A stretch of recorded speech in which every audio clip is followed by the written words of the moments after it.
It's a Wednesday afternoon. A high school swim team splashes in the pool.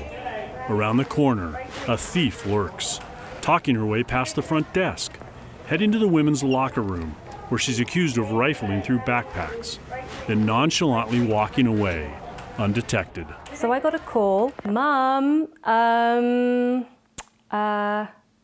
your car got stolen. That's Zoe Hudson Young, and she's talking about a phone call from her daughter on that Wednesday 3 years ago. At first I thought she was joking. She wasn't. According to police, this woman, Danielle McDaniel, stole keys from the lockers of two high school swimmers, then with an accomplice stole their cars.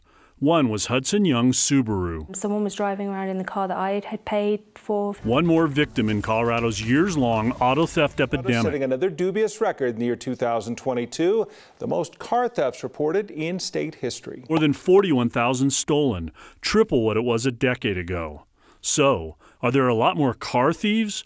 Or are some car thieves stealing a lot of cars? I think there's a certain percentage of people that are driving that. Lakewood Police Commander Mike Greenwell heads the Metro Auto Theft Task Force. There aren't 41,225 people stealing cars. To try to prove that, 9 Wants to Know looked at 22 months of state court data. We randomly pulled 10 cases and dug into those suspects' backgrounds. Guess what we found? Not 10 stolen cars, 54 stolen cars. That's not surprising to me at all. This is just a cycle. They just keep doing it over and over and over again. How many cars do they steal before they get arrested? We don't know, but it's probably more than 10. So if police know of 54 stolen cars, And multiply that by 10. It all feeds the frustration for cops. We're arresting the same people. They go in, they get a low bond, they get out, they go steal a car. Days, weeks, months later, they get arrested again, and we start that cycle all over again. The data we analyzed included telling examples. 5 of our 10 got personal recognizance bonds, meaning after police arrested them, they got out of jail simply by signing their names and promising to come to court. All right, driver and passenger are both out. Anthony McGritt, arrested 6 times on car theft charges, twice got PR bonds. All officers, stop where you're at. Stop, stop, stop. Like this time, help from above leading officers to him and an accomplice after they bailed out of a stolen car. Others among our 10 got fines, probation, or short jail terms after pleading guilty to stealing cars. Driver slumped over, the vehicle's locked. Police arrested Jordan Hall 5 times for auto theft. Show me your hands! Show me your hands! This was his 4th case, and he got probation. Officer, why is this happening?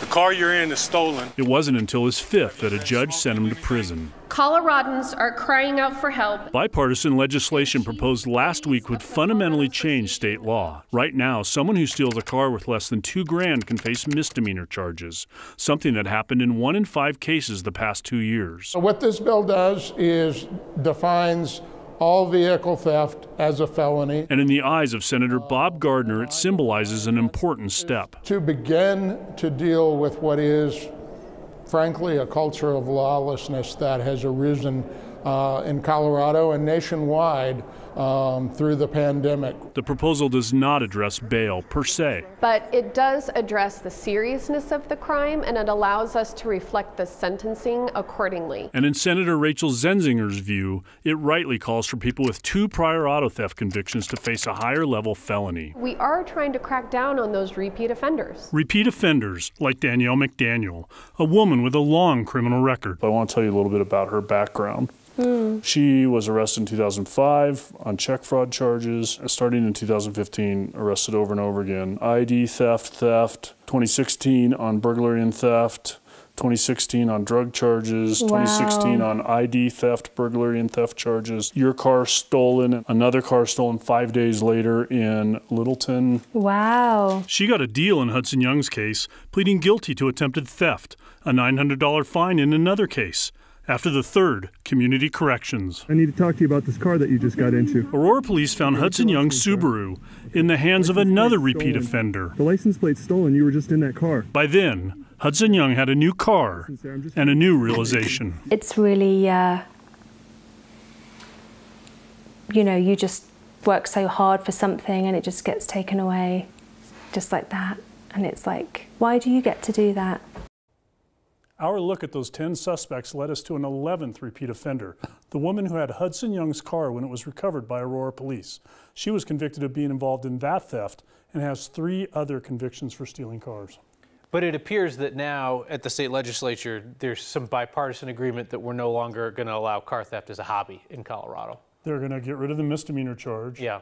And they are going to strengthen the provision that people with 2 convictions get charged with the highest level felony among the different felonies you can get for stealing a car. You hope thieves are paying attention because they're just used to a little slap on the wrist, so we'll see if it works. All right, Kevin, thank you. You bet.